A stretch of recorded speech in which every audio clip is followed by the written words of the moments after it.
YouTube की दुनिया में आप लोगों का स्वागत है। आज ही हमारा पहला शॉर्ट्स है और मैं इस पहले शॉर्ट्स को ट्राई कर रहा हूँ। और देखिए हम लोग डिस्कस करेंगे बहुत नॉर्मल सा क्वाड्रेटिक इक्वेशन के बारे में। तो चलिए आज एक पहले शॉर्ट के माध्यम से हम लोग बात करते हैं क्वाड्रेटिक इक्वेशन के बारे में। आप लोगों का हमारे YouTube चैनल पर बहुत बहुत स्वागत है और आपका ये प्यारा सा चैनल है मैथ विद कपूर सर। मैं आपका कपूर सर और आपके सामने क्वाड्रेटिक इक्वेशन के बहुत सिंपलेस्ट फॉर्म को एलैबोरेट करने के लिए जा रहे हैं। तो देखिए सबसे पहले हम लोग बात करते हैं कि जनरल फॉर्म ऑफ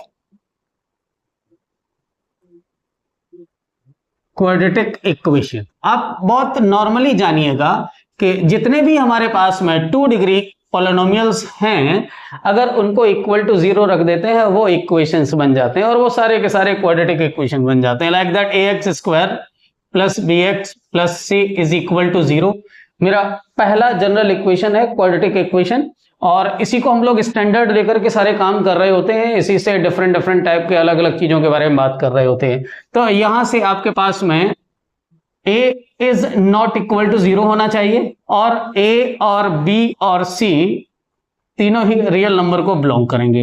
अब रियल नंबर का मतलब ये समझ जाइए कि जो माइनस इन्फिनिटी से प्लस इन्फिनिटी तक जितने भी नंबर होते हैं वो सारे के सारे आपके रियल नंबर होते हैं। ओके, मींस अगर आप लिखना चाहें कि रियल नंबर बिलोंग्स करेंगे कहां से, माइनस इन्फिनिटी से लेकर के प्लस इन्फिनिटी तक। ओके, इन्फिनिटी तक हम पहुंच नहीं सकते इसलिए इन्फिनिटी को हम ओपन इंटरवल के तहत रखते हैं। ठीक है, क्लियर।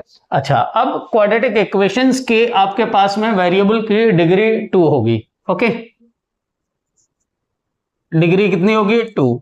अच्छा, जो पॉलिनोमियल में, जो क्वाड्रेटिक पॉलिनोमियल में जीरोस हुआ करते थे करके, वो यहां पर रूट्स हो जाएंगे। तो अब आपको पता है कि क्वाड्रेटिक पॉलिनोमियल के जीरोस 2 हुआ करते थे करके, तो रूट्स भी 2 होंगे। Okay, clear. और रूट्स 2 होंगे तो इसके सोल्यूशन भी 2 होंगे। Okay, clear. अब अगर आपको किसी भी क्वाड्रेटिक इक्वेशन के जीरोस और रूट, मींस अगर रूट फाइंड आउट करना है तो आपको बहुत ही अलग अलग इजी तरीकों से आप रूट को फाइंड आउट कर सकते हैं।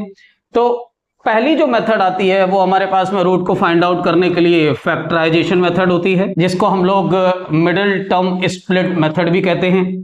सेकंड जो मेथड होती है वो कंप्लीट स्क्वायर मेथड होती है।